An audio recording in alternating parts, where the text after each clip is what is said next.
cukup baik mungkin. Cukup baik. Oh ya, Mbak Edi tadi sini sama siapa?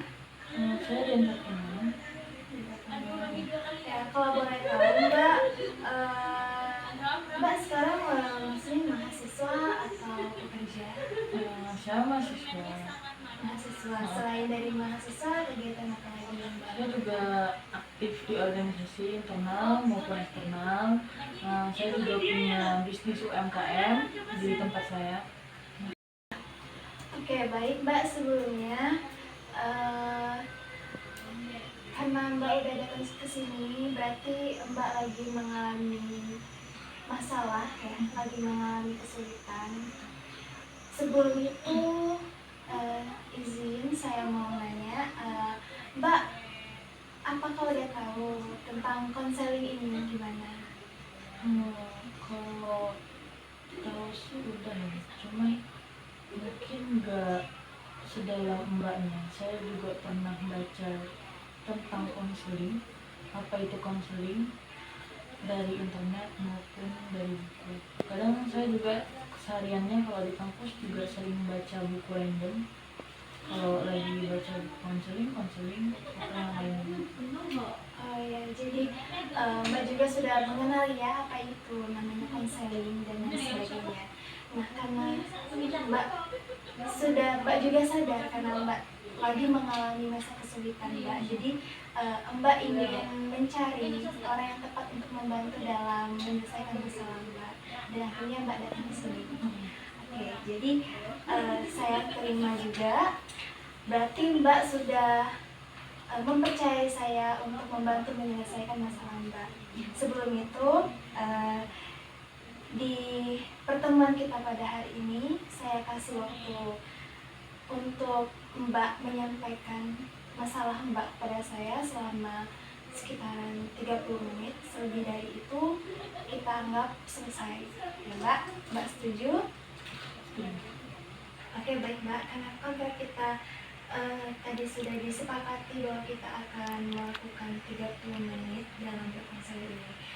Nah, sebelum itu apakah saya boleh untuk mengetahui sejauh mana keresahan Mbak selama ini? Boleh Mbak ceritakan kepada saya? Jadi saya itu kan selain di mahasiswa kan di kampus, maksudnya saya aktif juga di kegiatan luar kampus maupun di dalam kampus kan. Jadi saya tuh kadang merasa jika tampil di depan orang banyak, saya merasa sedikit agak cemas, tidak percaya diri, canggung. Saya juga kebingungan kadang mau berbicara apa di depan mereka kan. Saya selama ini nggak tahu mau gimana, tapi nggak dapet kayak jalan keluarnya tuh. Saya bingung harus gimana gitu biar keluar dari zona-zona kayak gitu. Baik, mungkin Mbak selama ini merasakan kalau Mbak setiap kali mau tampil Mbak harus dengan sempurna tanpa adanya kesalahan, begitu bukan Mbak? Benar. Saya tuh kalau harus berbicara depan orang banyak tuh benar-benar harus kelihatan kayak sempurna dari penampilan, dari gaya bicara. Intinya orang ngeliat saya tuh harus perfect. Ya, saya sangat senang sekali mendengar apa yang Mbak ucapkan tadi, yang Mbak ingin kalau setiap tampil itu Mbak harus dengan sempurna, Mbak harus dengan perfect. Jadi masalah yang Mbak alami ini tentang bagaimana Mbak tidak gugup ya kalau tampil di depan orang-orang, di depan banyak orang. Nah, saya mau nanya nih Mbak, selama Mbak bercerita tadi ke saya, apakah di sela-sela cerita tersebut Mbak sudah menemukan solusi dalam mengatasi masalah ini? Mungkin sudah ya. Mungkin saya tuh harus kedepannya saya harus lebih introspeksi diri tuh dengan berpenampilan lebih rapi ke depannya, atau saya harus belajar untuk melatih public speaking saya agar lebih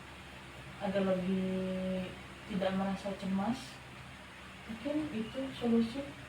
Oke, ya berarti di sini Mbak sudah menemukan bagaimana mengatasi solusi masalah tersebut dengan Mbak harus belajar public speaking yang lebih lancar lagi dan harus berpenampilan rapi supaya Mbak lebih pede lagi untuk di depan orang-orang. Nah, karena Mbak sudah menemukan solusi untuk menyelesaikan masalah yang Mbak alami sekarang, saya nanya nih, Mbak bisa nggak mempraktekkan apa yang udah Mbak katakan tadi, solusi yang udah Mbak katakan tadi, kayak belajar public speakingnya lebih sering, terus berpenampilan diri Mbak juga lebih bagus. Apakah Mbak bisa untuk melakukan itu?